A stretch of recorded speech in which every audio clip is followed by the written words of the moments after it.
За сайн байцгаана уу? Болор судар хэвлэлийн газраас эрхлэн гаргасан агуу санаа цуврал номуудыг бит 2 өнөөдөр байж болох хамгийн товч хэлбэрээр тэгээд нэг дор нэг бичлэгээр 10 ном ярьж өгөхөд бэлэн болсон байна.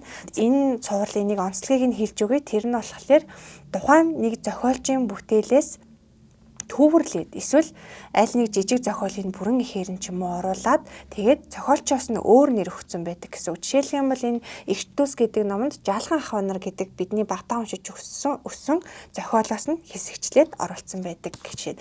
Жишээ нь Сэтгэл готрол гэдэг номон дээр болохоор ил харагдах түнэр харанхуй гэдэг зохиолын бүрэн ихээр нь оруулсан байдаг. Гэтэл энэ Худал гэдэг номон дээр болохоор 3 зохиолоос нь Худал гэдэг агуулгатай хамаарах хэсгийг нь яг сорчлоод төвөрлээд оруулсан байдаг гэсэн үг. За ийм онцлогтой зохиол гэдгийг нь яагаад төрүүлээд хэлж байгаа гэхээр бит хоёр шууд цөм агуулгыг ярина. Тэрнээс тэр зохиолын хэсэг дээр нь тийм үйл явдал гардаг гэж одоо уртаар сунжруулж ярихгүй гэсэн үг ээ. За тэгээ. За одоо энэ яриагаа би Америкийн зохиолчийн Уильям Стерний Сэтгэл готрол гэдэг номоор эхлүүлье гэж бодож байна. За зохиолч Уильям Стерн 60 гаруй наснда Сэтгэл готрол гэдэг өвчнөр өвдсөн. Тэгээд яагаад энэ өвчнөр өвдөх болсон бэ гэдгээ болохоор өөрөө л мэдэхгүй. Ямар ч байсан тухайн үедээ анх ингээд сэтгэл санаа нь хүндрээд биеийн эрхтэн сул байгаад амьдралын ямар ч итгэх сонирхолгүй болоод ирэх үедээ юу гэж утсан бэ гэхээр зохиол бичих урам зориг тэр онгод гэдэг зүйлийг хөглж өгдөг байсан. Арх гэдэг юмнаас огцом гарсантай маань холбоотой юм байх та гэж бодож исэн. Гэтэл сэтгэл готрлын шалтгаан олон янз байж болдго юм байна. Сэтгэл готролоор өвдөнө гэдэг маш хэцүү юм байна. Энэ бол сэтгэл готрол гэдэг нэршил хүртэл тохиргоогүй түнэр харанхуй аимшигтай өвчин юм байна гэдгийг энэ зохиолоороо гаргаж ирсэн. Тэгээд энэ хүн бол сэтгэл готрол гэдэг өвчнөөсөө эдгэрсэн. Яаж эдгэрсэн бэ гэхээр эхнэр нь эдгэрэх эмчилгээ хийлгэхэд нь маш их тусдим болсон. Дээрээс нь одоо сэтгүүлч, зохиолч, янз бүрийн найзууд нь бас сэтгэл готрлоор өвдөөд эмчлүүлээд эдгэрсэн байсан учраас энэ хүнд урам зориг өгч зөв залуур чиглэлүүрийг нь олж өгсөн юм байлээ. Тэгээд эдгэрснийхээ ар дээрээс Джон Хопкинс их сургууль дээр очиод сэтгэл готрлын сэдвээр илтгэл тавиад дараа нь тэрийгэ эссе болгоод Vanity Fair сэтгүүлдээр хэвлүүлээд эцэс төгсгөлд нь ил харагдах түнэр харанхуй гэд ном болгон хэвлүүлсэн. Энэ ном бидэнд юу хэлж өгөх вэ гэхээр энэ бол үнэхээр аимшигтай өвчин юм байна. Дээрээс нь сэтгэл готролтой байгаа хүмүүсийн хажууд байгаа найз нөхөд гэр бүлд нь урам зориг өгч чадсан. Тэгээд энд хамгийн гол нь юу хэлсэн байдаг вэ гэхээр сэтгэл готрлоос бүрэн эдгэрч болно. Эдгэрснийхээ дараа дахиад тусч болно. Тэгэх юм бол нэг удаа даваад тулсан юм дараагийн удаа даваад тулаад гараад ирдэг гэдэг маш их урам зориг өгсөн зүйл байдаг. Дээрээс нь нөгөө сэтгэл готрлоор өвдөж үзээгүй хүмүүс тэр өвчнийг юус ойлгодоггүй юм байна л да. Тэгээ энэ хүн өөрөө давж туулаж гараад ямар байдгийг нь бие эрхтэн сэтгэлийн хувьд ямар болж хувирдгийг нь мэддэг учраас маш бодтой төрсөлсөн юм байлээ. Тэгээд энэ номыг та нар уншсандаа бол харамсахгүй. За дараагийн ном нь болохоор Оскар Уайлдын Худал гэдэг ном. За энэ номд 3 зохиолоос нь аваад оруулсан байгаа. За эхний зохиол нь болохоор нухацтай байхын ач холбогдол гэдэг жүжиг. За энэ жүжиг дээр бол хөдөө амьдардаг нэгээр хот руу явж хүснээрээ зугаацахын тулд өөртөө худал нэр зохиоцсон. Тэгээ хотод очихоор тэр худал нэрээрээ жүжиглдэг. Хөдөө байхдаа болохоор хотод амьдардаг тийм нэртэй дүү маань хэрэг төвөг тэрээдгээ явцдаг. Бодит амьдрал дээрээ худал жүжиг зохиодог. Жинхэнэ худал гэж юу юм бэ? Худлаа ярих гэж юу юм бэ? Хүнийг бүр үнэмштэл тэр огт хорвоодлол хийдэр байдаггүй хүнд дуралтал яаж ингэж худлаа ярьж болох вэ гэдгийг харуулсан байдаг бол дараагийнх нь тэр худлын доройтол гэдэг дээр болохоор нэгэн сэтгүүлч худлын доройтол ба эсэргүүцэл гэдэг эссе бичээд тэрийг ингээд найздаа уншиж өгж байгаагаар үйл явдал өрнөдөг. Тэгээд энэ бол надад хамгийн таалагдсан хэсэг. Яагаад гэхээр одооний энэ уран зохиол урлаг болохоо байла. Бид нар жинхэнэ утгаараа худлаа ярьж чадахгүй байна. Худлаа ярих гэдэг чинь урлагч нь өөрөө худлаа зүйл гэж хэлээд байгаа байхгүй юу? Таны тарихаар зүгээр л наадна. Яагаад вэ гэхээр уран баримл, уран зураг, шүлэг, яруу найраг, зохиол юу ч байсан хамаагүй тэр урлаг нь хүний сэтгэлгээнд ингээд энгийн хүний сэтгэлгээнд орж ирэхгүй тэр зүйлийг бодит бус зүйлийг хийсвэр зүйлсийг бичээд хөх юм байж болох уу гэж бодтол нь гаргаж ирж төрсөлдөг болохоор хурамч хийсвэр юм байна л да. Тэгээд тэр нь бидний амьдралд нөлөөлдөг гэж байгаа байхгүй юу? Тэрнээс ингээд амьдралыг байгаагаар нь хуулж өчөө тэр уран зохиол урлаг биш. Өөрөөр хэлбэл амьдралаас урлаг төрдөггүй. Урлагийг амьдрал хуулдаг. Тэгээд байгалийн сайхныг хараад энэ байгаль сайхан юм байна гэж хүлэг бичээд зураг зурдаг биш Урлаг байгаль нөлөөлд юм байна гэж хэлээд байгаа байхгүй юу. Тэгээд цаад санаа нь юу вэ гэхэлэр тэр зураг дээр байгалыг амар гоё зурсан учраас бид нар байгалыг харангуйтаа энэ байгаль ч үнэхээр үзэсгэлэнтэй юм байна. Энэ үнэхээр амар гоё юм байна гэж боддог те. Тэр уран зохиолоос тийм гайхалтай одоо ирч хүчийг ч юм уу хайрыг ч юм уу мэдсэн учраас амьдрал дээр бас яг тийм хайр дурлалыг цаан мөртөө харах үг хүлээдэг ч юм уу тийм байдлаар урлаг бидэнд амьдралд нөлөөлдөг юм байна. Бид нар урлагийг хуваалдаг юм байна. Урлагийг байгаль хуваалдаг юм байна гэж хэлсэн байгаа байхгүй юу. Тэгэнгүүт энэ худалтай ямар холбоотой болчихов гэд бодоод үзэхээр яг зөвхөн миний хувь хүний ойлгосноор гэх юм уу бодлоор бол худал гэдэг үгээр энэ хүн зүгээр чөлөөт сэтгэлгээ, уран сэтгэмжийг илэрхийлэхийг хүссэн. Намайг одоо морин цээжтэй хүн гэд хэллээ гэхэд энэ галзуурчиж гэж хүн хэлнэ гэж бодохгүйгээр хүний одоо үзэл бодлоос айхгүйгээр шууд тэрийг дүрсэлж бичих, дүрсэлж зурах маш чөлөөтэй бие даасан сэтгхүүтэй байх бол урлагийг бүтээдэг гэсэн санааг илэрхийлэх зорьсон байсан. За 3 дугаарх нь болохоор Дорин Грейний хөрөг гэд зураг. Энэ нь болохоор Дорин Грейн гэдэг бол 17 настай маш их өв хөрөнгийг залгамжлаад аваад үлдсэн амар царайлаг залуу. Тэгээ энэ царайлаг залууг зураач найз нь зурж өгөөд тэгсэн чинь тэр зургийг хараад өөрийнхөө хөргийг хараад би ямар гоо сайхан хүн бэ гэдгийг мэдэрдэг. Тэгээд шууд сэтгэлээр ундаг. За энэ зураг бол миний хамгийн гоо сайхан байгаа үеийг мөнхлөөд үлдчихлээ. Гэтэл би өдөр ирэх тусам хөвгчрөнд оройтон зураг гоо сайхнараа л байна. Тэгэхээр би энэ зургийг харах болгондоо сэтгэл санаагаар унана. Ерөөсөө энэ зураг хөвгшрөөд би гоо сайхнараа байдаг болоосэй гэж ингэж боддог байхгүй юу. Тэгсэн чинь тэр нь биелээд Дорин Грейн муу үйлдэл хийх болгонд зураг нь л муухай болоод идэг.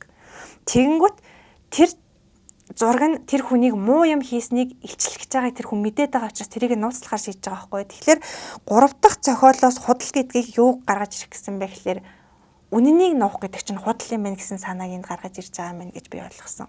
Тэгээд хүн бол энэ зохиолыг уншиж үзээд урлагийн талаар тэгээд ер нь хүний сэтгэлгээний талаар чөлөө сэтгэлгээ гэж юу юм бэ гэдэг талаар маш ихээр эргэцүүлнэ. Тэгээд би нэг сэтгэл гүйдрээдээс уншсан энэ ном тархий чинь угаан чамайг нөгөө итгэж явсан бүхэндээ эргэлзэхэд хүргэнэ гэсэн үний юм бэлээ. Тэгээд амьдралд нэг эргэлзээд үзвэл бас зүгээр шүү. Чи хоолго амрах юм одоо. За тий. Льюис Мэй Олкоттын Эгчдүүс гэдэг номд бол яг эгчдүүсийн нандин харилцаа, гэр бүлийн халуун дулаан хайр, нэгнийгээ эцгүй орон зайг нөхөх тийм сайхан энергиг ч юм уу сайхан халуун дулаан мэдрэмжийг төрүүлдэг ном юм байлээ.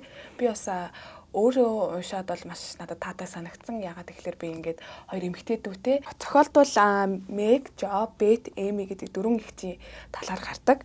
Тэдний аав хэдийгээр нас өндөр болсон ч гэсэн дайны фронтод ажиллахтаа явсан. Хойгоор ээж нь тэднийг асарч халамжлах, амьдралаа авч явах, хоногийн хоолоо залгуулах үүргийг гүйцэтгээд үлдчихэж байгаа. Тэр хооронд 4 эгчдүүс бие биедээ ингээд хань болоод гэртээ үлдээд тэгээд нэг нэгнийхээ одоо ингээд гунгасан сэтгэлийг сэргээж байгаа. Нэг нэгнийхээ мөрөөдөл ирээдүйн амьдралын талаар ингээд ярилцж байгаа. Зөвлөгөө өгж байгаа. Магадгүй ингээд ээж яагаад ирэхгүй байгаа юм бол ээж өнөөдөр яагаад оройтчваа гэд дүүгийнхаа ингээд гунгалж байгаа сэтгэлд нь эгчдүүс ингээд ээж бидний төлөө ажиллаж байгаа. Бас цаг агаар ч гэсэн муу байна. Тийм болохоор оройтж ийн ээж өөр хотод ажиллаар явсан учраас өнөөдөр цаг нь оройтож ирэх юм байна. Гэхдээ ээж маргааш өглөө гэхэд л ирсэн байна гэх мэтчлэнгээр ийм хөөхөн халуун дулаан ярианууд өрнөдөг, нэгнийгээ хайрлаж байгаа. Магадгүй аав ээжийн эцгүүж ихсэн ингээд бие бинийгээ илүү ингээд халамжилж байгаа ихтүүсийн талаар гардаг. Зохиолын дөрүүд бол Льюис Мэй Олкоттын бодит амьдралаас сэтвэлэгдсэн. Манай зохиолч бол өөрөө маш авьяаслаг, бичгийн өндөр соёлтой тийм хүн байсан. Хэдийгээр амьдралын боломж нь хомс нөхцөл өссөн хэдий ч яг номынхаа дөрүүдийн адил өөрөө тийм ном зохиол дуртай. Тэгээ тийм болохоор хар багасаа хувийн туслах болон гэрийн багшаар ажиллаж амжиргаа залгуулахад нэмэр болж исэн. Түүгээр зүйл барамтаа хэл бичгийн өндөр авьяасаа ашиглаад өдөр тутмын сонин хэвлэлд дуулайн төгөөллгүүд нийтлүүлж эхэлсэн ихээхэн хувь нэмэр болж исэн гэж түүний намтартал бичигдсэн юм байлээ. Тэрээр зөвхөн зохиолж байгаа зогсохгүйгээр эмэгтэйчүүдийн эрхийн төлөө тууштай тэмцэгч боолчлын эсрэг идэвхтэй дуу хоолой болж байсан нэгэн гэж бас тэмдэглэгдсэн. Яг үүнийг орчныг гэрчлэх бас нэгэн баримт нь гэх юм бол Америкийн иргэний дайны үеэр сувилагчаар ажиллаж бусдын төлөө зүтгэснийхээ улмаас эрүүл мэндэнд оройтсон ч үзэл санаа уран бүтээлээрээ ингээд үе үеийн уран бүтээлч за уншигчдад бол урам зориг өгсөөр байгаа гэдэг одоо зүйлийг бол хүмүүс уншигчд нь ярьж бахархан тэмдэглэсэн байдаг. За миний дараагийн ярих ном бол зохиолч Маргарет Этвудын Эрх чөлөө гэдэг ном. За энэ номд болохоор түүний шулмын үр болоод шивгчний үлгэр номоос нь төвөртлөж авч оруулсан. Тэгээд шивгчний үлгэр номыг нь бид нэр маш сайн мэддэг. Эдийн засгийн эхнэрүүд буюу цэргийн хүмүүсийн хүүхдийг нь төрүүлж өгдөг, зөвхөн хүүхэд төрүүлэх үүрэгтэй эмэгтэйчүүд байдаг. Тэгээд эмэгтэй хүнийг зөвхөн хүүхэд төрүүлэх хүн л гэж хардаг. Нөгөө талаасаа бусад эмэгтэйчүүд хүүхэд төрүүлэх хэрэггүй. Ер нь юм төсөөллийн хотод үйл явдал нь өрнөдөг. Өмнө нь эрх чөлөөтэй байж агаад эрх чөлөөгүй болсон газрын тухай өгүүлдэг. Тийм учраас энэ зохиолыг эрх чөлөө гэж нэрлсэн юм шиг байгаа. Зохиолч маань өөрөө дараа нь хэлсэн байдаг. Би энэ номуудаа ерөөсөө эрх чөлөөг хэрхэн хязгаарлаж ирснийг хүний түүхэнд ямар баримттай байснаар нь ингээд он дараалалаар нь бүгдийг багтаасан гэдэг жаа. Ягаад тэгэхээр хүний эрх чөлөөг анх шууд өвхлөөр хязгаарлалцдаг байж л дээ. Дараа нь болохоор яасан гэхээр хүний эрх чөлөөг боолчлоо хязгаарлалт болсон. Дараа нь гяндан буюу нөгөө нэг шорон гэдэг юм гараад ирсэн.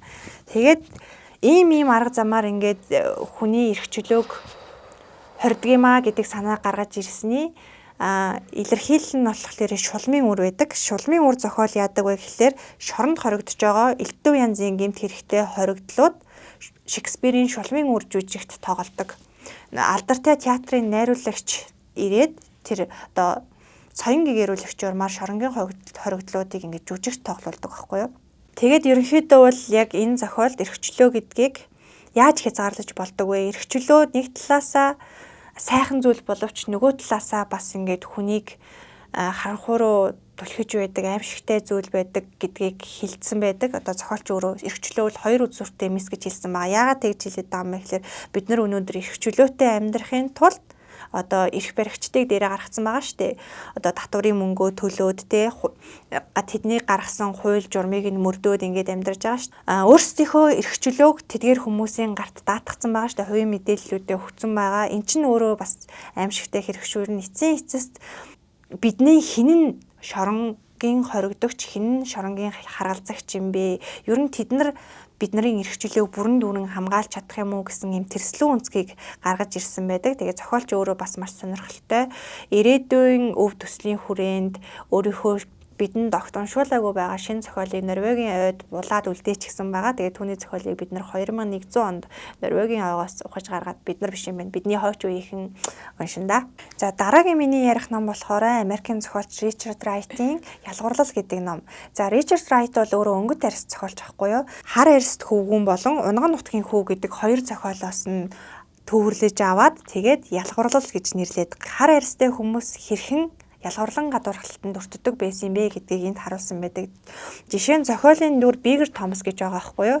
Тэгээд Бигер Томас хэрхэн мэндэлсэн бэ гэдэг хэсэгт юу гэж бичсэн бэ гэхлээр Бигер Томас гэдэг хүн хэрхэн хорвоод мэндэлсэн тухай биш.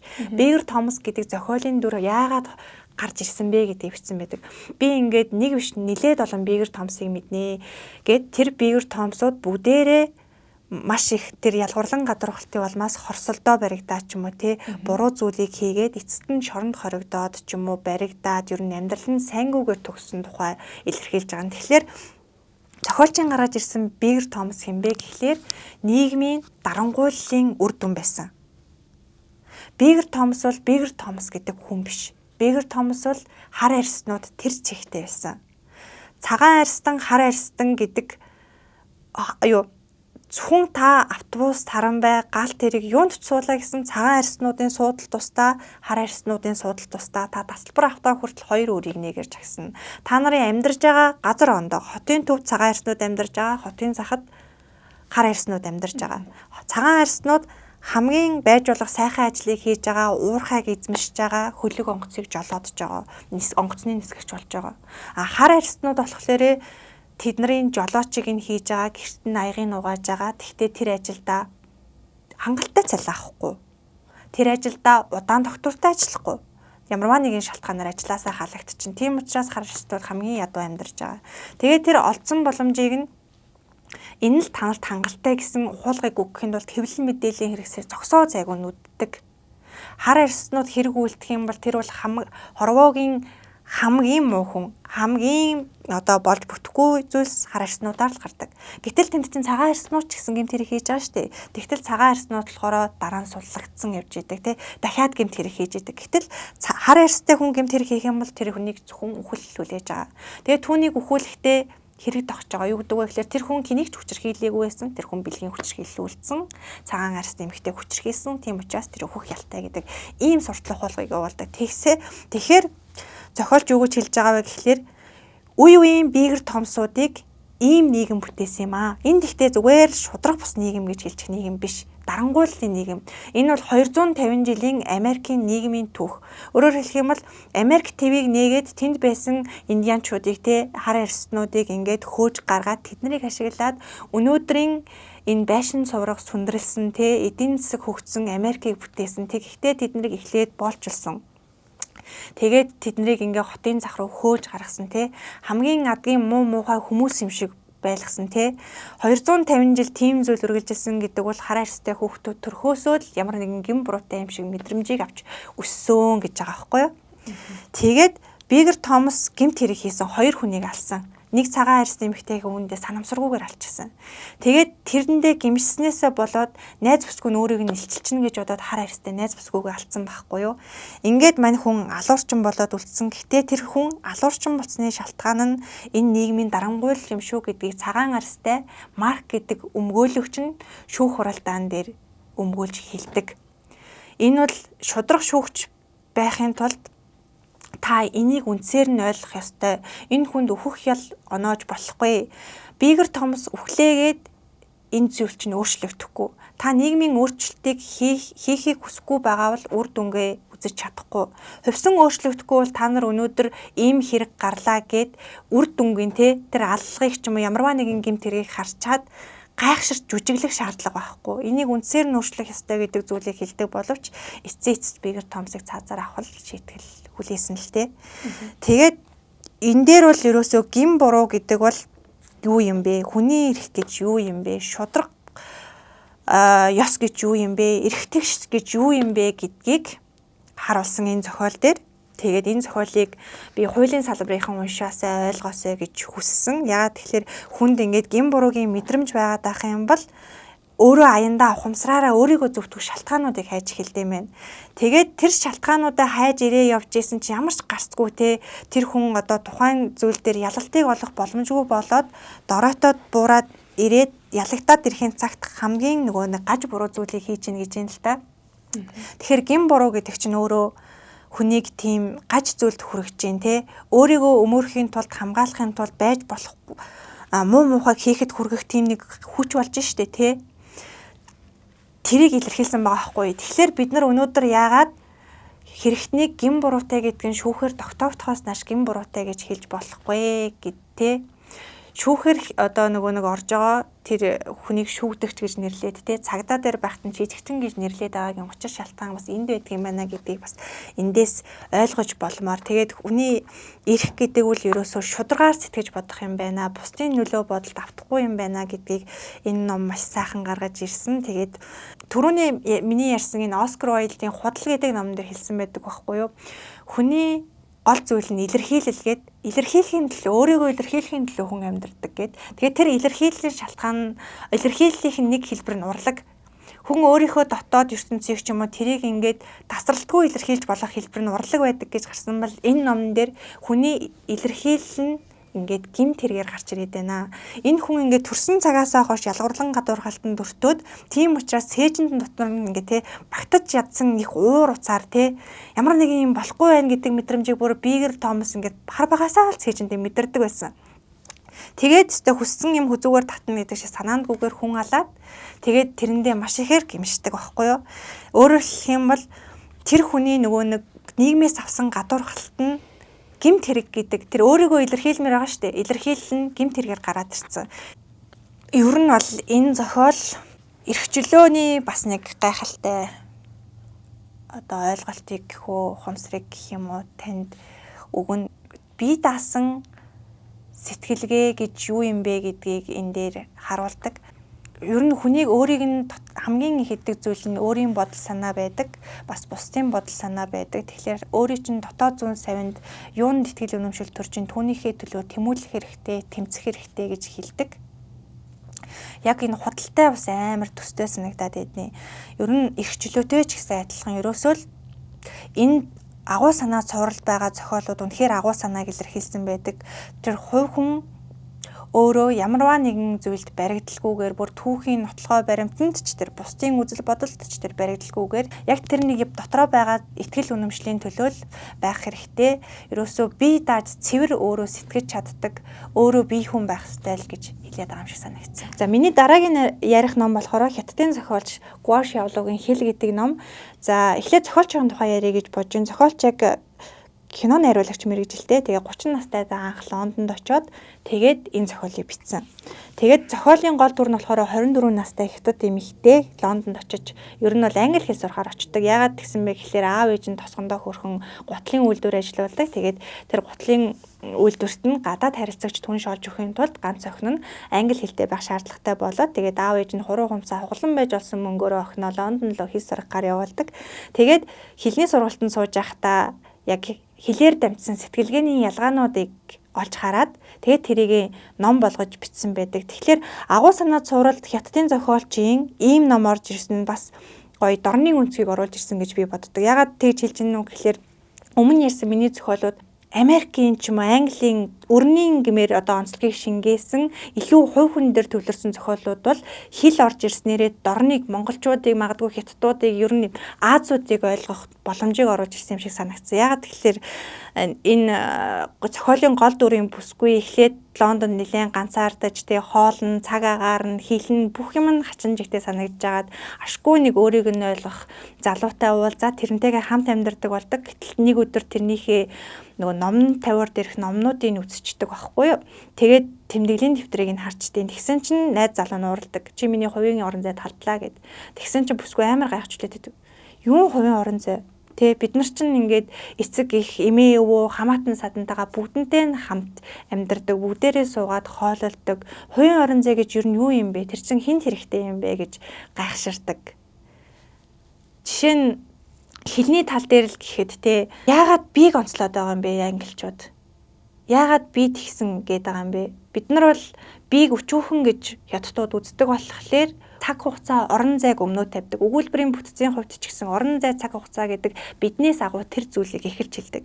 Гэтэл энэ англи хэлэнд яагаад те эзэн бие нь хамгийн түрүүнд орж ирээд байгаа юм бэ гэд гих мэтээр бас маш сонирхолтой үнцгүүдийг гаргаж ирсэн байдаг. Тэгээд би энэ зохиолыг уншихдаа хэл сурж байгаа хүмүүст маш сонирхолтой байх юм байна. Гадаадд очиод хөлөө олох гэж байгаа залуу хөгшин хамаагүй тэр хүмүүст маш сонирхолтой байх юм байна. Угаасаа нөгөө хэл гэдэг чинь сэтгэлгээний тойл гэдэг энэ хэл шинжлэх ухааны эрдэмтэд хэлсэн байдаг юм байлээ. Яагаад гэхээр нөгөө нэг тухайн ард түмэн нэг тодорхой цаг ууртай, тодорхой онцлогтой байгаль орчин төсөө тэр байгаль орчиндөө тохирсон одоо газар тариалан ч юм уу те тэр зүйлийг хийгээд ингээд би босно. Яг тэрнийх нь тусгал нь хэлэнд нь туссан байгаа шүү дээ. Одоо ч гэсэн бид нар техник технологи гэдэг хөгжлийн 900-д амьдарч байгаа учраас техник технологийн хэлийг бас ингээд хэлэндээ нэвтрүүлээд ингээд хөгжүүлээд явж байгаа. Тэр утгаараа бол энэ маш сонирхолтой зохиол. Одоо хүний амьдралын салшгүй нэг зүйл болох хэлийг ингээд маш сонирхолтой өнцгөр сэтгэлгээний зөрүүн дээрээс ингээд гаргаад ирсэн байдаг.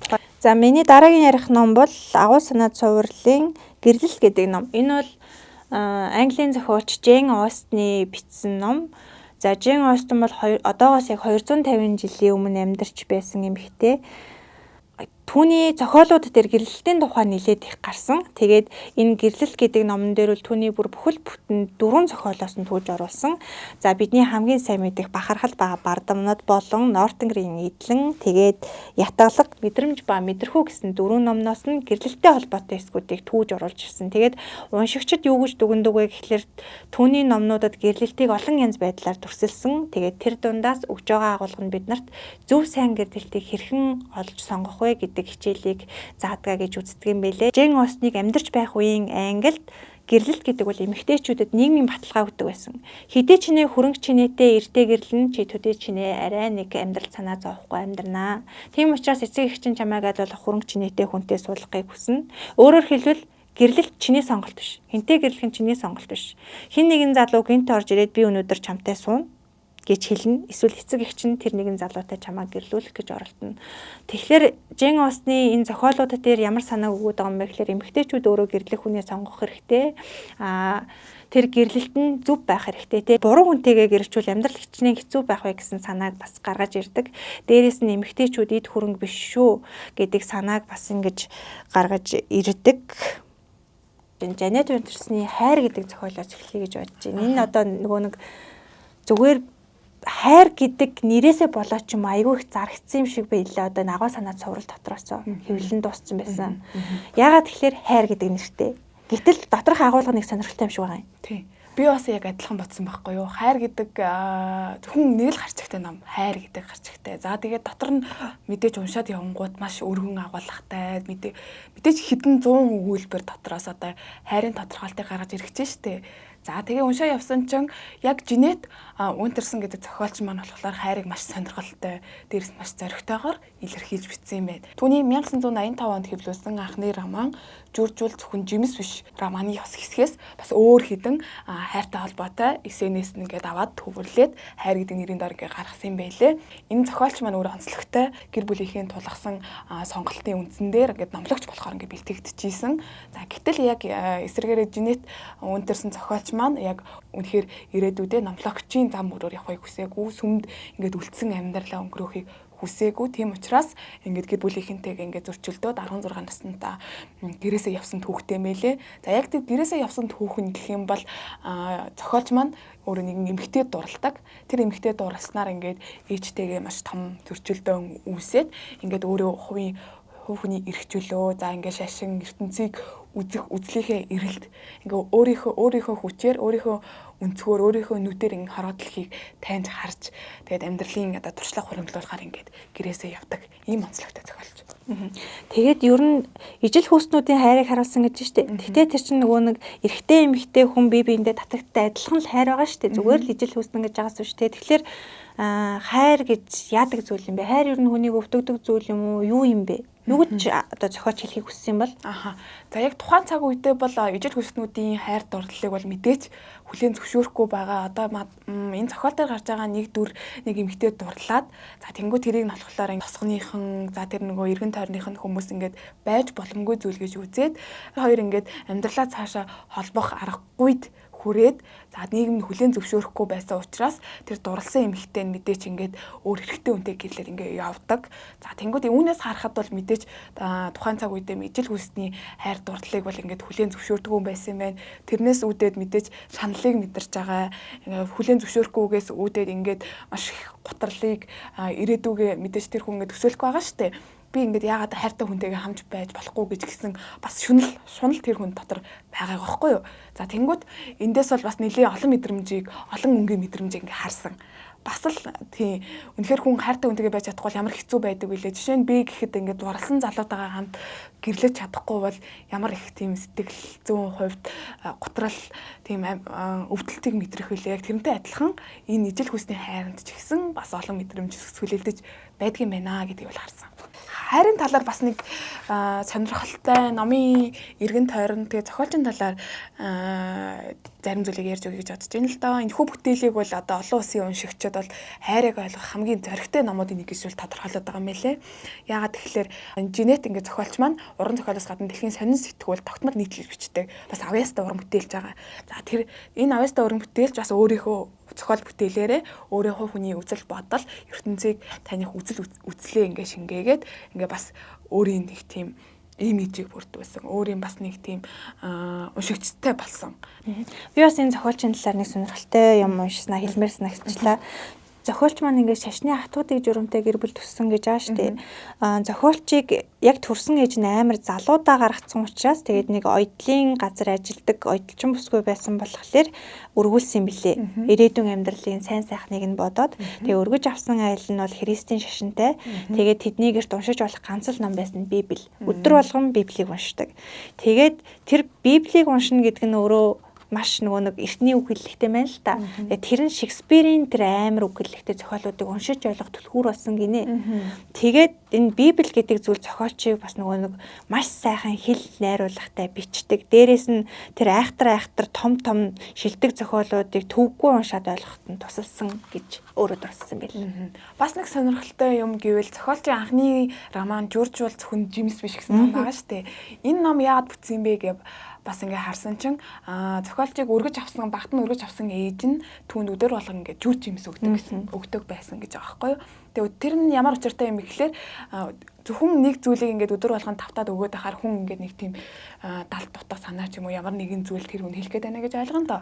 Тэгсэн тэр нь цаана энэ чамд одоо энээс өөр сонголт байхгүй. Чамд ирээдүйд одоо сүмд үлдсэн амьдралаа өнгөрөөж номлогч болохоос өөр сонголт байхгүй гэдгийг тэр одоо Жорж Джеймс өгж байгаагаар ингээд далд санааг илэрхийлжсэн юм байна. Тэгтэл манай зохиолч эсэргээрээ тэрийг бол одоо Жорж зөвхөн Джеймс бишээ өөр сонголт ч гэсэн энэ хорвоо ертөнцийн дээр байж байгаа гэдэг санаагаар ингээд бас өөрийнхөө үсэл санаандаа бат зогсож ингээд амьдралынхаа туршлагаар харуулж чадсан. Тэгээ зохиол бүтээлдээ шингээж чадсан юм байна гэж харж байгаа. Маш сонирхолтой түүх байна. За чиний дараагийн ярих ном чи юу вэ? Би энэ аллах гэдэг номыг ярих гэж бодож байна. За яг ийм хавцсан нь бол ийм улаан.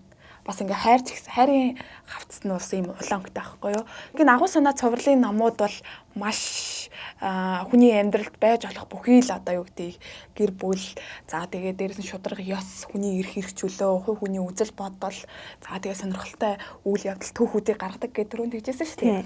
Яг тэрнтэй адилхан бас надаа энэ номын гарчгууд нь зүгээр л ингээл аллах те ихч дүүс ч юм уу эсвэл хайр ч юм уу нэг өгүүлбэрээр байгаа нь тэр тусмаа ингээд маш сонирхолтой тэгээд зөвхөн энэ хэдэн өгүүлбэрийн ард маш том агуу санаа байж болох юм байна гэд түрүү чиний хэлсэнтэй би бол тийм бэ. Түрүүн чиний хэлсэнтэй бол ингээд санал нийлж байгаа байхгүй юу? За энэ ном бол зохиолч Артур Конан Дойлын Шерлок Холмсын бүрэн түүхийн 3 хэсгээс нь авч бүтээсэн ийм ном байгаа. Энэ номд болохоор мөрдлөг хийсэн хамгийн алдартай, адал явдалтай 3 хэргийг ингээд хэсэг болгоод оруулсан байгаа юм. За тэнгуут би бол энийг яг бодит амьдрал дээр Шерлок Холмсыг бол зүгээр энгийн байдаг хүн юм байна, бодит хүн юм байна. Энэ хүнээс хэдвлэж энэ зохиол бүтээлээ төрсөн юм байна гэж ойлгодог байсан байхгүй юу? Тэгсэн чи яг энэ зохиолыг унших явцад бол энэ Шерлок Холмс бол энэ Артур Конан Дойл гэдэг хүний гаргаж ирсэн уран зохиолын дүр юм байна. Дүрдээ маш сонирхолтой, гэмт хэргийн ертөнцид ингээд маш чадварлаг ажиллаж байгаа, маш нарийн тийм логик сэтгэлгээ сайтай мөрдөгчийн дүрийг ингээ гаргаж ирсэн юм байна гэж харсан. За яг энэ ном цоохор дуудсан хэрэг альбан чөтгөрийн хөл өглөөд мөрдөгчөд тохиолдсон явдал гэдэг. Яг ийм 3 нууцлаг адармаатай хэргийг Шерлок Холмс хэрхэн мөрдөж, хэрхэн нарийн сэжмүүдийг яг энэ мөрдлөгийн гол баримтаа болгож гаргаж ирж, тэгээд хэргийн яг үнэн мөннийг олж байгаа ийм зохиол байна. Халдшгүй ирэх номоос надад нэг ишлэл бүр айгу сэтгэл төрсэн байхгүй юу. Тэгээ тэрийг би уншиж өгөө цаашаа яг ингээд ном надад яг ямар санагдсан бэ гэдгийг ярьж өгье гэж бодож байна. Сая жилээр гэртээ суусан эмэгтэй хүний бүтээлч хүч хан тургандаач багтаж хинхээ байгаад тоосох шохооноос хальж биер бих бизнес улс төрт хүч сархаар тэмүүлж байна гэж энэ Виржиниа Вульф 100 жилийн өмнө бичжээ. Тэрээр Джейн Остен эгчдүү Бронти нарыг залгамжлан эрх хүс дамгайлсан уран зохиолын салбарт хүүсгүй мэт бичиж тэгснээр хүний эрх чөлөө гэж чухам юу болох ингээд зарлан тухаглаж чадсан ийм хүн. За ийм хүн оюун санааны эрх чөлөөг зохиол бүтээлүүдтэй ингээд бат шингээсэн учраас түүний үзэл санаа өнөө хэрнэ үн цэнтэй байгаа нь магадгүй ингээд уншигчдын дунд зохиол бүтээлүүд нь эрэлттэй байгаагаас бол харж болох юм байна гэж би ойлгосон байхгүй юу. За энэ номд Вульфийн өөрийн гэсэн өрөө эсэнээс хэсэгчлэн авч оруулсан. За энэ нь болохоор эмэгтэй хүн жилд 500 фунтын тогтмол орлоготой бас цоочтой хаалганы цаанд суух өөрийн гэсэн өрөөтэй байх ёстой гэж үздэг. За би энийг бол ойлгохдоо бол тухайн үеийн эмэгтэйчүүдийн нийгмийн байр суурь за тэгээ хүмүүсийн ингээ үзэл хандлага үнэлэмж ямар байсан юм бэ бэ гэдгийг энэ зохиол бүтээлээр илүү томруу гаргаж ирсэн юм байна гэж харж байгаа. Магадгүй ингээд эмэгтэй хүн өөрийнхөө зохиол бүтээлийг бичээд суух 5 тухтай өрөө байтугай булан шалтдаггүй байсан юм байна. Тэгээ тийм учраас ингээд тэрийг ингээд нийгэмдэр ингээд дуу хоолойгоо тод гаргаж ирэхийн тулд Virginia Woolf ингээд өөрийн гэсэн өрөө гэдэг номдоо ингээд тухайн нийгмийнхаа ингээд бодит өнгө төрхийг тусгаж бичсэн юм байна гэж бол ойлгосон. За өөрийн гэсэн өрөө гэдэг эссений гол үзэл санаа нь ер нь яг юу байсан юм бэ, юу байгаа юм бэ гэж харангууд эмэгтэйчүүдийн эмэгтэй эм хүстэй хүний эрх чөлөө гэдэг зүйл тэр хүний хувийн орон зай гэдэг зүйл ямар чухал юм бэ? Тэрийг ингээд заавал байлгах ёстой зүйл шүү дээ гэж тэр хүн ингээд эцсийн мөчтөө хүртэл те ингээд хэлж явж исэн хүн юм байна. Хүний эрхийн төлөө тууштай тэмцэгч гэдэг байгаа шүү дээ. Тэнгүүтээ бас энэ өөрийн гэсэн өрөө эсэндээ хүртэл ингээд бичиж үлдээсэн юм байна. Тэрийг ингээд үеийн үедээ бид нар ингээд эм хүүснийхээ эрх чөлөөний төлөө ингэж тэмцэж ирсэн юм шүү. Хувийн орон зай ийм чухал хэрэгтэй байсан юм шүү, байгаа юм шүү. Өнөөдөр бид нар ингээ хувийн орон зайтай байгаа нь ингээд үе үеийн ингээд тэмцэж дуу хоолойгоо хүргэж ирсэн хүмүүсийн одоо юу гэдэг ач гавьяа ч юм уу гэж би бас өөрөө дотроо бодсон. Аха. Тий. Чи надад асуух зүйл байна уу? Халтчгүй хэрэгтэй. Халтчгүй хэрэгтэй юу? Тий. Тий бас нэг энэ ном дээр нэг эмэгтэй хүний хувьд гэх юм уу бас нэг тийм харьцуулагдсан мэдрэмж авсан нэг зохиомж байсан байхгүй юу? Аха. Би өөрөө эмэгтэй хүний хувьд нэг тийм харьцуулагдсан мэдрэмж авсан хэсэг нь болохоор одоо нөгөө Шекспир гэдэг алтартай зохиолч байдаг те бид бүгдийн мэдих тэр хүн бол ингээд дэлхийн тухайн цаг үеийн суутай алтар цуутай зохиолч гэж яригддаг. Одоо ч бид нар ингээд тэр зохиол бүтээлүүдийг биширч хүндэлдэг. За тэнгүүт яг ингээд энэ Шекспирт ингээд Жудит гэдэг эмэгтэй тийм дүү байлаа гэж бодъё л та тий. Тэр дүү нь болохоор ингээ бас л Шекспирээс тутахааргүй авьяастай өөрөө ингээд өөрийгөө илэрхийлэх одоо юу гэдэг амбицтай одоо хэлгээр амбицтай тэгээ дээрээс нь ингээ тэр авьяас нь бол ингээ оргилж ундарч гарч ирж идэг байлаа гэж бодоход яг тухайн үед ингээ бас нийгмийн хүлээсэнд байж исэн. Жудит яад нийгмийн хүлээсэнд байгаад байна вэ гингүүд зөвхөн тэрний хамгийн гол шалтгаан эм хүснээс нь болоод. Эмэгтэй учраас магадгүй ингээд театрт өөрийн ингээд авьяасаараа ажилд орох гээд те. За би ингээд танад ажилд орё. Би юм хийж чаднаа гэд очиж яхад ингээд үүдэнд нь сууж исэн хүмүүс чи эмэгтэй байж тийм зүйл бичнэ гэж үү.